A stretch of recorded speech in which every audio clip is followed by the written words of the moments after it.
नमस्कार दोस्तों, हमारे हिंदी स्टोरी चैनल में आपका स्वागत है। हमारी आज की कहानी है बुढ़ापे का दर्द।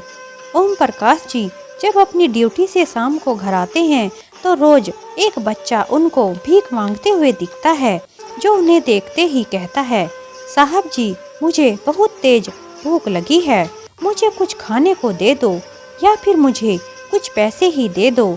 ओम प्रकाश जी उसके ऊपर दया खाकर उसे कुछ पैसे दे देते हैं। यह लगभग रोज की बात हो गई थी, लेकिन एक दिन ओम प्रकाश जी ऑफिस की छुट्टी होती है। उस दिन वह अपनी पत्नी के साथ बाजार गए थे, लेकिन वह लड़का आज भी रोज की तरह उनके आने का इंतजार कर रहा था।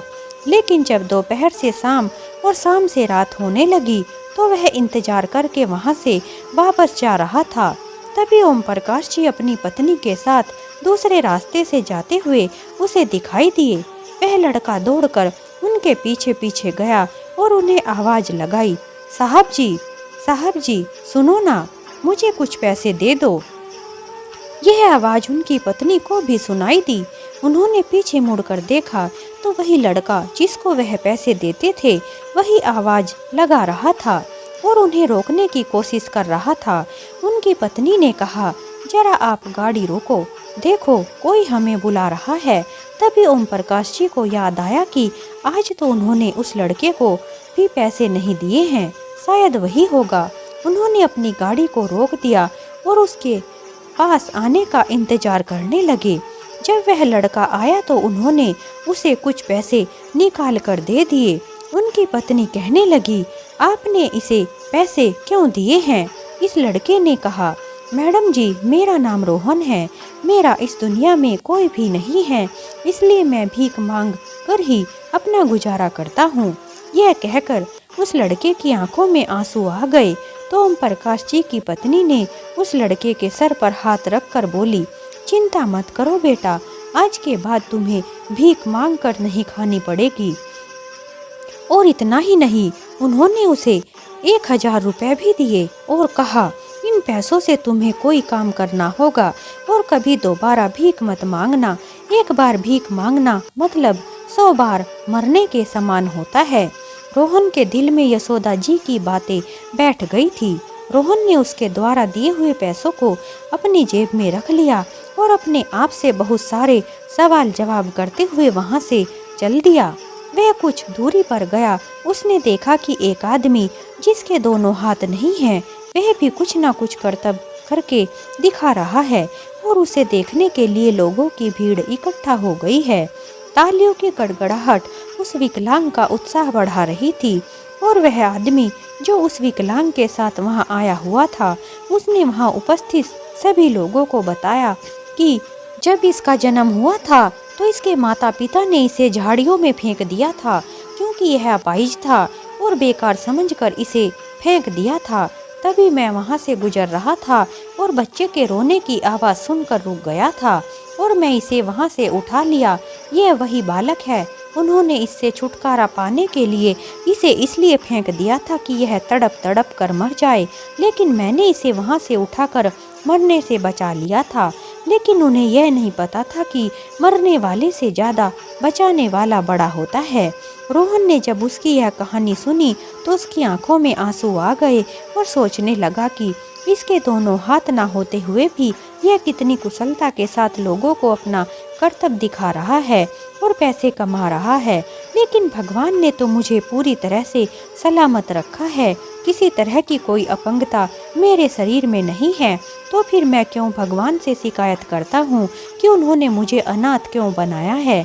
सोचने के लिए भगवान ने मुझे दिमाग भी दिया है, काम करने के लिए हाथ भी दिए हैं और चलने के लिए दोनों पैर भी दिए हैं, देखने के लिए आंखें भी दी हैं। फिर मुझे किस चीज़ की कमी है? अब मैं कभी भी भीख नहीं मांगूंगा, मेहनत करके ही खाऊंगा। अगर वह मेहनत करके खा सकता है तो मैं क्यों नहीं? फिर क्या था? रोहन यह कहते हुए जहाँ चाह होती है वहाँ राह भी मिल जाती है। बस वही हुआ रोहन के साथ भी। उसके कानों में बस वही शब्द गूंज रहे थे कि भीख मांगना मतलब 100 बार मरने के बराबर होता है। रोहन ने अब तो ठान लिया था कि चाहे कितनी भी मेहनत करनी पड़े लेकिन भीख नहीं मांगूंगा।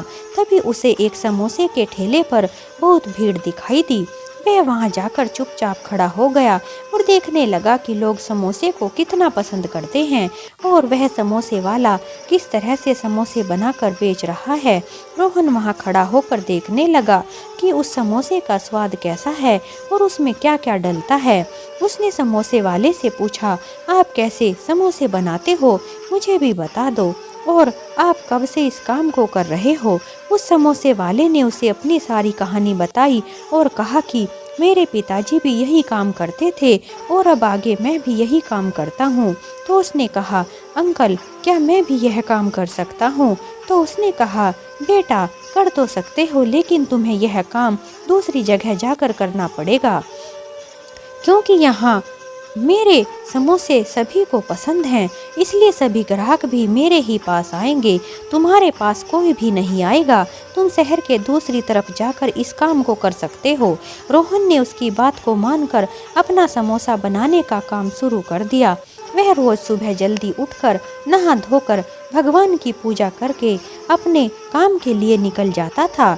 वह हर एक को यह बोलता था, आओ मेरे पास आओ, मेरे समोसे खाकर अपने दिन को अच्छा बनाओ, मेरे समोसे खाकर अपना मूड ठीक बनाएंगे तो दिन बन जाएगा।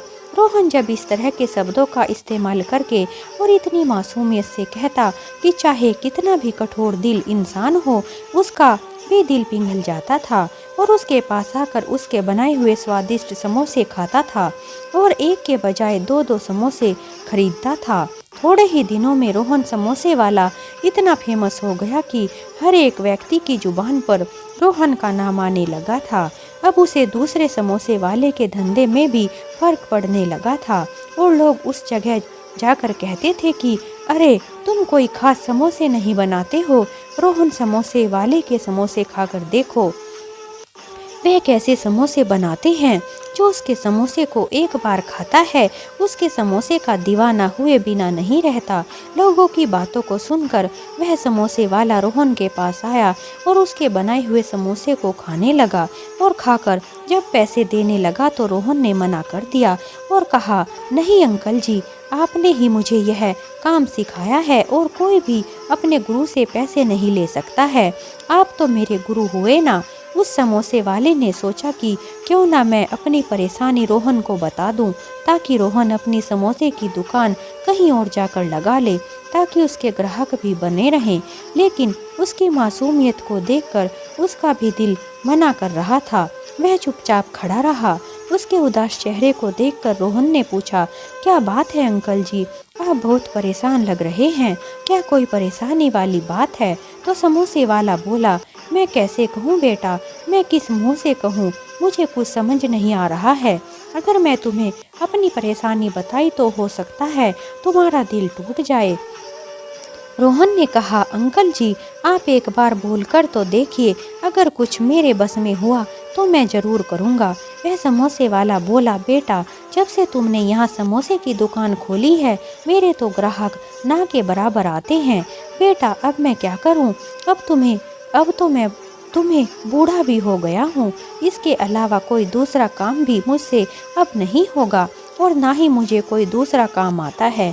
और दूसरी बात, मेरा घर भी यहीं पर है, इसलिए यहीं पर मैं अपना समोसे बेचने का काम करता हूँ। मैंने तो यह सोचा था कि मेरी दुकान के कारण तुम्हारी दुकान नहीं चलेगी, लेकिन मुझे क्या पता था कि इसका उल्टा ही हो जाएगा। यह कहकर वह समोसे वाला उदास होकर बैठ गया। रोहन उसके हाथों को अपने हाथ में लेकर बोला, बस अंकल इतनी सी बात है, इस परेशानी को तो मैं एक पल में हल कर देता हूँ। वह कैसे बेटा, अरे अंकल मेरा ना तो कोई घर है, ना कोई ठिकाना, ना ही कोई परिवार है मेरा। मैं अपना ठेला लेकर किसी दूसरे बाजार में चला जाऊँगा। आप अपने काम को अपनी जगह पर रहकर आराम से करना और बिल्कुल भी चिंता मत करना, मैं कहीं और रहकर अपने समोसे बेच लूँगा। रोहन की बातों को सुनकर उनके मुंह से एक भी और शब्द नहीं निकल पाया। और वह उसकी तरफ बड़ी ही आश्चर्यचकित होकर देखने लगा और मन ही मन रोहन को बहुत आशीर्वाद देते हुए शर्मिंदगी से अपना सर झुकाकर वहां से चल दिया। रोहन ने अगले ही दिन अपना सारा सामान इकट्ठा करके दूसरे शहर का रास्ता पकड़ लिया। उसे कहाँ जाना है यह तो उसे भी नहीं पता था। उसे कुछ समझ में भी नहीं आ रहा था।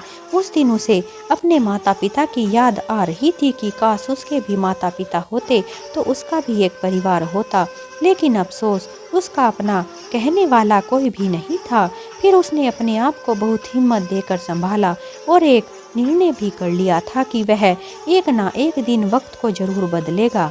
अपनी आंखों के आंसू साफ करके रोहन आगे बढ़ गया और मन ही मन अंकल को कहने लगा, अब तो अंकल आप खुश रहना, आपके ग्राहक अब आपके ही पास आएंगे। उसने फिर से भगवान को याद किया और अपना काम करने लगा। उसने फिर से उन्हें शब्दों का इस्तेमाल करके समोसे बेचने लगा। रोहन के मासूम भरे शब्दों से प्रभावित होकर लोग रुककर उसके समोसे खाते हैं और यह कहते थे कि कहीं और ये समोसे लेने की बजाय इसी मासूम से समोसे खरीद लेंगे, जिससे इसका भी भला हो जाएगा। ऐसा सोचकर कुछ लोग उसके पास रुककर समोसे का मजा लेते थे। इस तरह रोहन वहाँ भी धीरे धीरे अपने समोसे के लिए प्रसिद्ध हो गया। अब तो कहीं बड़े बड़े अमीर घरों के लोग भी छोटी मोटी पार्टी में उस समोसे बनाने वाले को ऑर्डर देने लगे थे, जिससे रोहन की कमाई भी बढ़ने लगी थी। अब तो रोहन अपने शहर में ही एक प्लॉट भी खरीद लिया और उसके ऊपर घर बनाने का काम शुरू कर दिया। उसने नीचे एक दुकान बनवाई और ऊपर डबल मंजिला फिर ट्रिपल मंजिल बिल्डिंग बनाकर तैयार हो गई। अब तो उसके रिश्ते भी अच्छे अच्छे घरों से आने लगे थे। उसने एक संस्कारी लड़की को पसंद करके शादी भी कर ली। दूसरी तरफ ओम प्रकाश जी और यशोदा जी भी बूढ़े हो गए थे। उन्होंने भी अपने बेटों को खूब पढ़ाया लिखाया था ताकि वह अपने पैरों पर खड़ा हो सकें, लेकिन वह अपने माता पिता से दूर शहर में रहते थे। जब उनका मन करता तो वह उनसे मिलने के लिए शहर चले जाते थे, लेकिन उनके बच्चे कभी भी किसी भी त्योहार पर मिलने नहीं आते थे। ओम प्रकाश जी तो अपने मन को समझा लेते, लेकिन यशोदा जी अपने पोता पोती को याद करके उनसे मिलने वहीं पहुंच जाती थी और कई बार अपनी बहू से अपमानित होकर भी उनसे मिले बिना नहीं रह पाती थी। ओम प्रकाश जी अपनी पत्नी को कहते कि बच्चों को उनकी आज़ादी से जीने दो, लेकिन यशोदा जी को अपने पोता पोती की बहुत याद आती थी।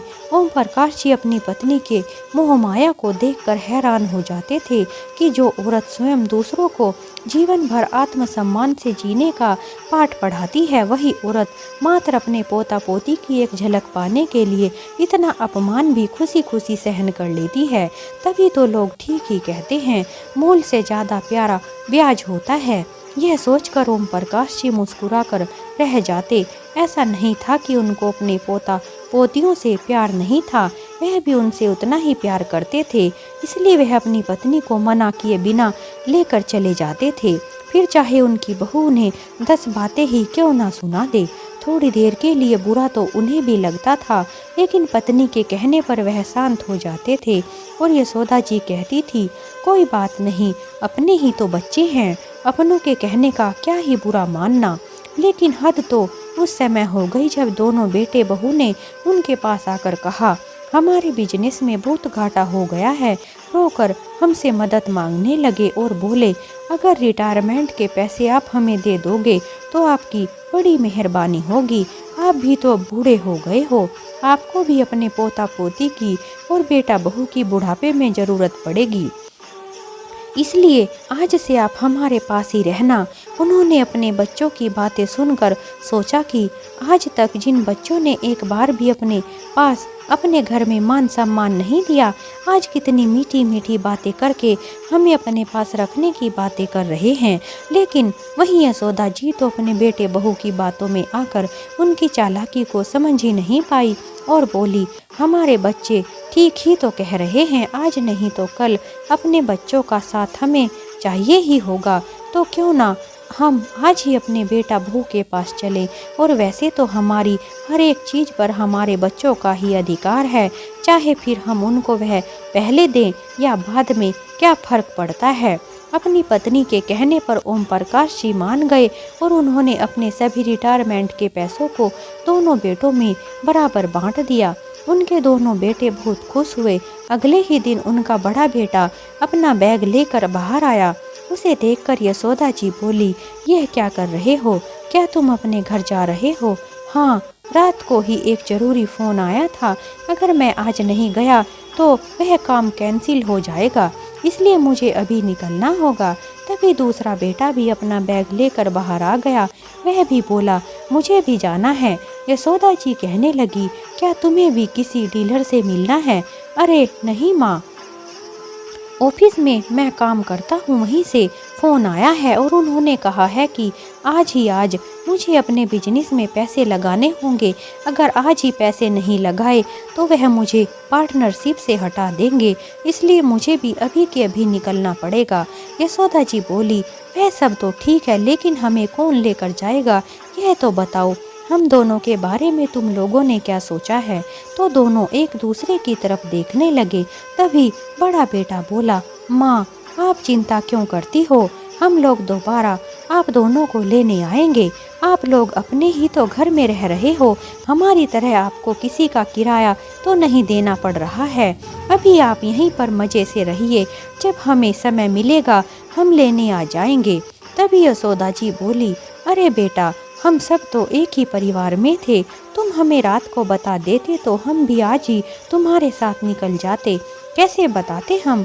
रात बहुत ज़्यादा हो गई थी जब हमें पता चला, इसलिए आप लोगों को कुछ भी नहीं बताया। लेकिन माँ, अच्छा ही हुआ। तब तक आप अपना सभी सामान पैक कर लीजिए और अपने आस पड़ोस वालों से भी मिल लीजिए, ताकि हमें बार बार गांव ना आना पड़े। यह कहकर चारों बेटा बहू उनके पैर छूकर निकल गए। यशोदा जी अपने बच्चों को बहुत सारे आशीर्वाद दिए और बोली, मेरे बच्चे कितने समझदार हो गए हैं। लेकिन अभी तक ओम प्रकाश जी सोकर भी नहीं उठे थे। जब उठे तो उन्होंने देखा कि पूरा घर खाली खाली लग रहा है। उन्होंने अपनी पत्नी को आवाज़ लगाई।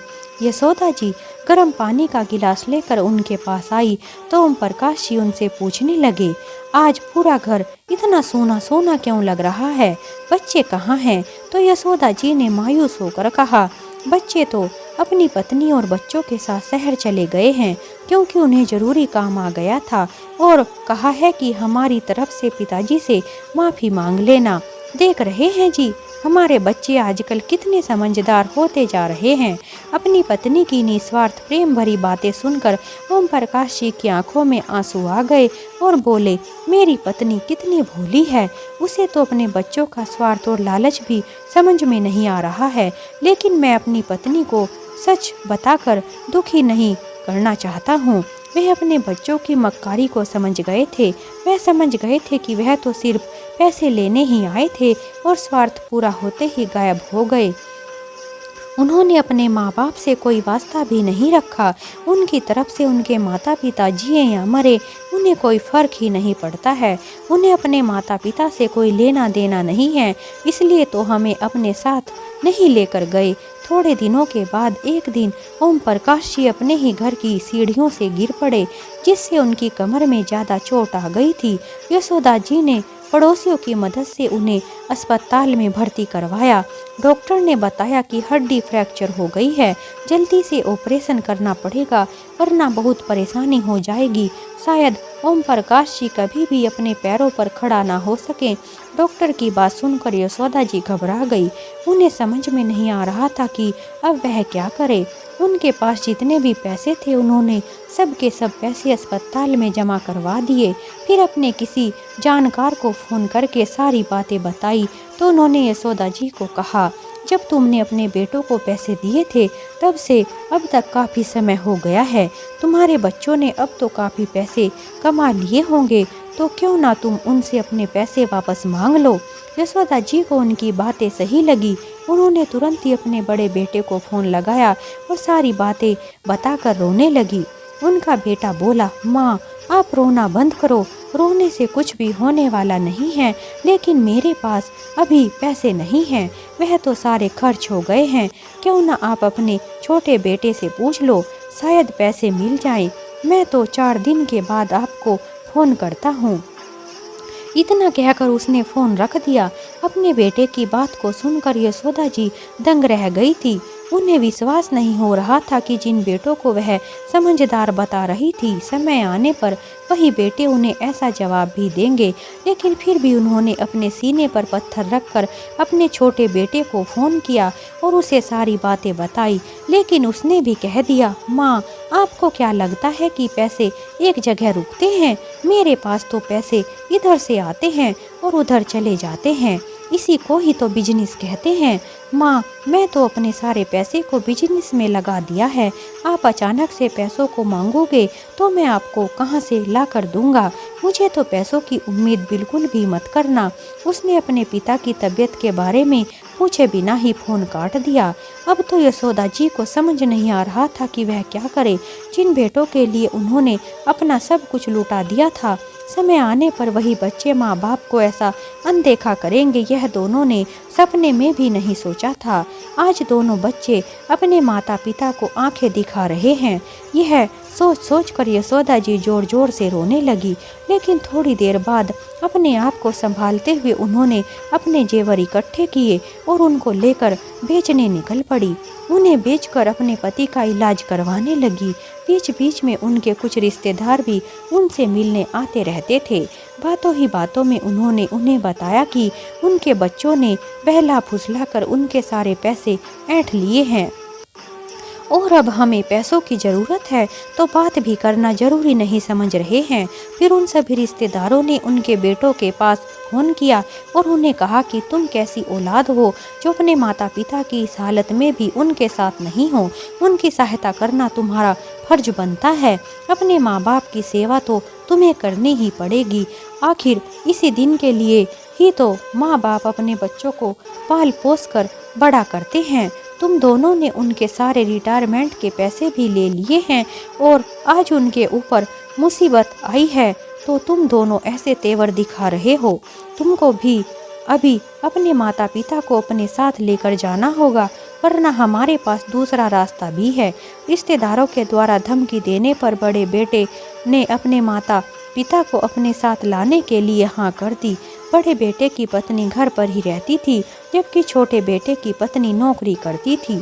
शहर लाकर उनको अच्छे से अस्पताल में एडमिट करवाया गया। शहर में हॉस्पिटल का खर्चा भी कुछ ज़्यादा ही था। उनका बेटा 5-6 दिन में ही अपनी माँ से साफ साफ बोला, इतने खर्चे मैं अकेला नहीं उठा सकता हूँ। तो उसकी माँ ने कहा, तुम अपने छोटे भाई को बोल दो, उसे भी तो पैसे दिए थे। यशोदा जी के इतना कहने पर उसके बेटे का गुस्सा फूट पड़ा। क्या माँ, आप लोगों ने थोड़े से पैसे ही तो दिए थे और क्या हमारे ऊपर इतना बड़ा एहसान कर दिया था जो बार बार एक ही बात कहकर हमें जलील करते रहते हो? सभी रिश्तेदारों के सामने हमारी बेइज्जती करके आपका पेट नहीं भरा क्या, जो अब पैसों की भी धमकी देती हो? आपको कितने पैसे चाहिए बता देना, मैं अभी दे दूंगा और फिर अभी के अभी मेरे घर से निकल जाना और कभी भी मुझे अपनी शक्ल मत दिखाना। चिल्लाता हुआ वह बाहर निकल गया। अपने बेटे की ऐसी बातों को सुनकर यशोदा जी की आंखों से आंसू टपक रहे थे। यशोदा जी ने जल्दी जल्दी से खाना पैक किया और अस्पताल पहुंच गई। उन्हें देखकर नर्स बोली, डॉक्टर साहब कब से आपको बुला रहे हैं, आपसे मिलना चाहते हैं, जाकर मिल लीजिए। यशोदा जी डॉक्टर के पास गई तो उन्होंने बताया, ऑपरेशन में लगभग 3 लाख रुपए का खर्चा है। 3 लाख का नाम सुनते ही यशोदा जी को चक्कर आने लगे।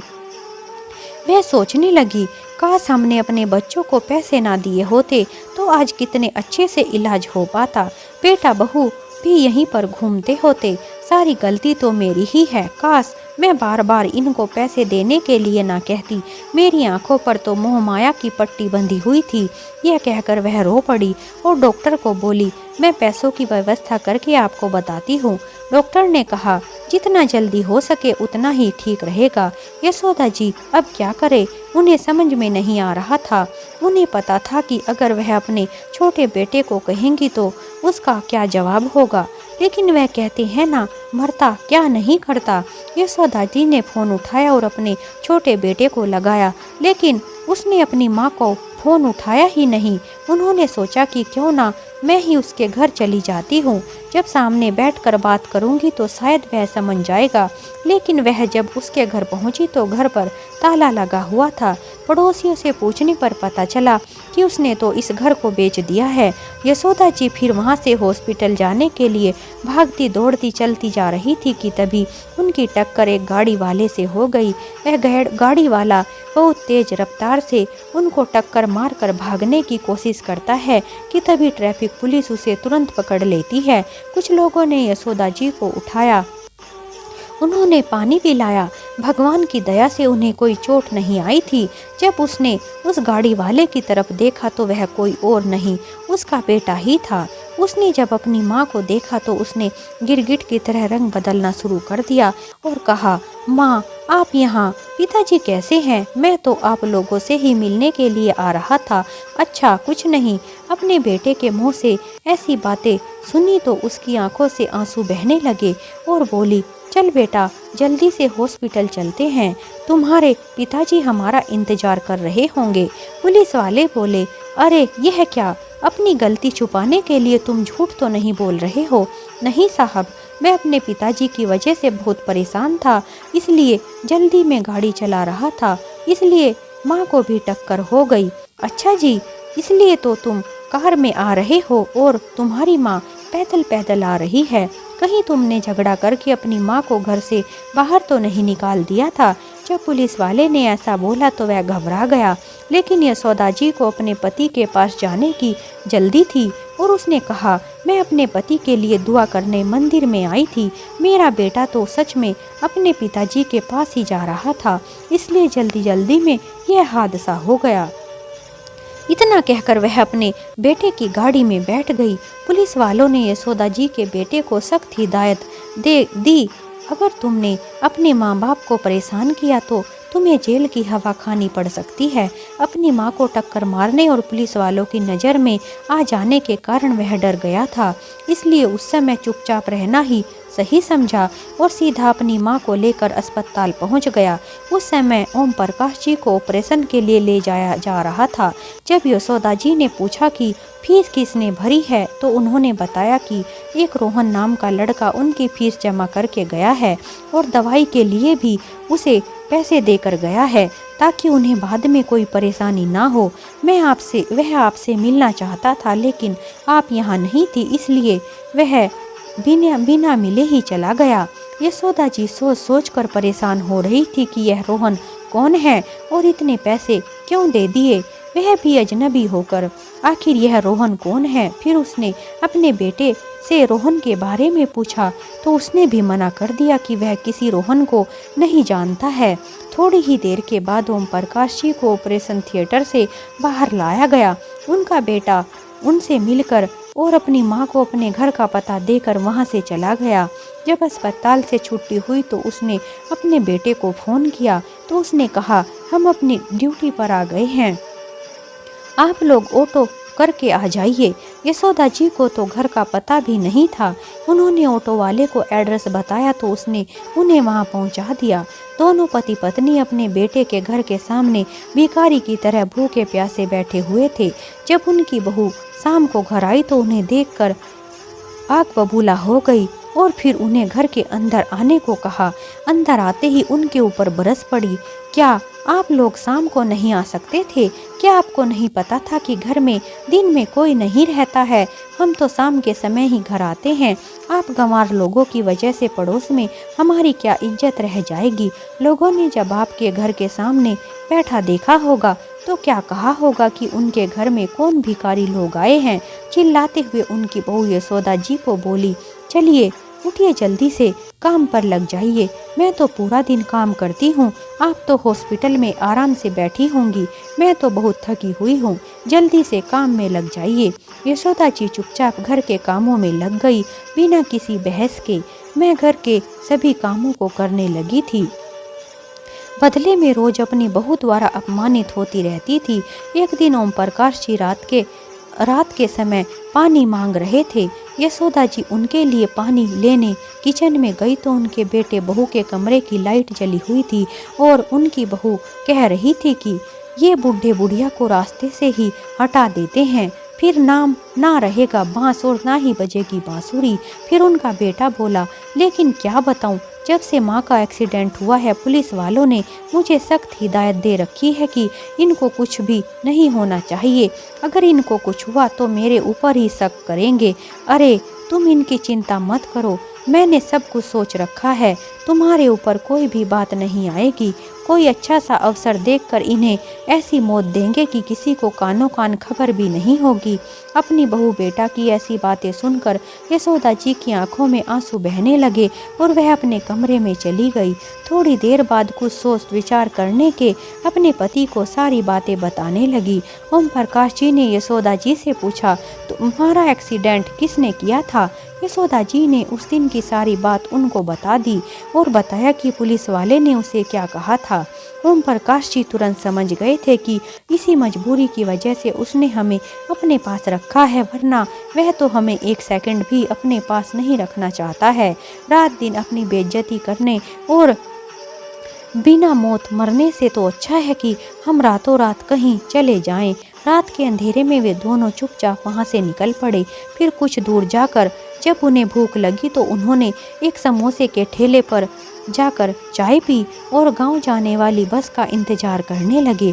वह दोनों आंसू बहाते हुए ही जा रहे थे कि तभी इस रास्ते से रोहन अपनी गाड़ी से जा रहा था, जो कभी उनसे भीख मांगा करता था, लेकिन आज वह बहुत बड़ा आदमी बन चुका था। उसने अपनी गाड़ी रोकी और उन दोनों को बड़े ही ध्यान से देखने लगा। वह देखकर तुरंत समझ गया कि यह तो वही अंकल आंटी हैं जिनकी वजह से मैं आज यहाँ पर हूँ। वह तुरंत गाड़ी से उतरा और दौड़कर उन्हें जोर से आवाज़ लगाते हुए बोला, साहब जी रुको। वह आवाज़ ओम प्रकाश जी को जानी पहचानी सी लग रही थी।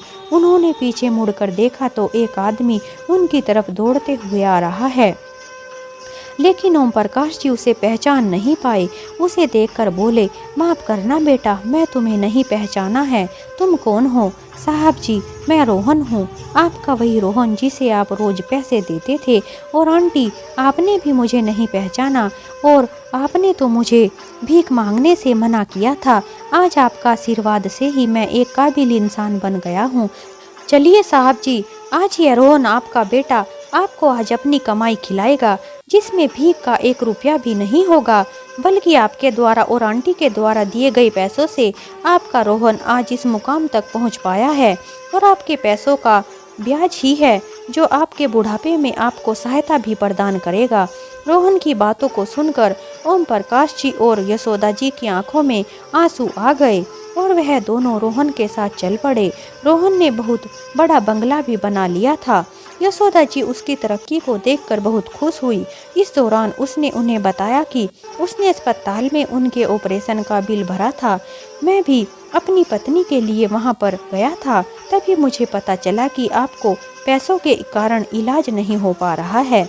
मैं वहां रुककर आपका इंतजार कर रहा था, लेकिन आप नहीं आए। जब मैं दोबारा गया तो आप लोग वहां से जा चुके थे। रोहन ने उन दोनों को अपने ही घर में रख लिया था और उन्हें कहीं भी जाने नहीं दिया। वह दोनों खुशी खुशी रोहन के घर में रहने लगे। रोहन उनका खूब मान सम्मान करता था। दूसरी तरफ ओम प्रकाश जी के बड़े बेटे को एक खतरनाक बीमारी भी हो गई और छोटे बेटे को दिन रात बिजनेस में घाटा होता चला गया, जिसकी वजह से वह नशे में रहने लगा था और उसके बीवी बच्चे भी छोड़कर उसे चले गए थे। भगवान ने उन दोनों की ऐसी दुर्दशा की कि उनके पास दर दर भटकने के अलावा कुछ भी नहीं था। जैसा बीज उन्होंने बोया था वैसा ही आज वह काट रहे थे। उन्होंने जैसा बर्ताव अपने माता पिता के साथ किया था वैसा ही व्यवहार उनके बच्चे उनके साथ कर रहे थे।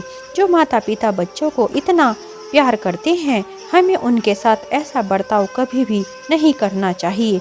तो दोस्तों, इस तरह हमारी यह कहानी समाप्त होती है। अगर आपको हमारी कहानी थोड़ी भी अच्छी लगी हो तो हमारे चैनल को लाइक करें, शेयर करें, सब्सक्राइब करें। हमारी कहानी सुनने के लिए आप सभी का बहुत बहुत धन्यवाद।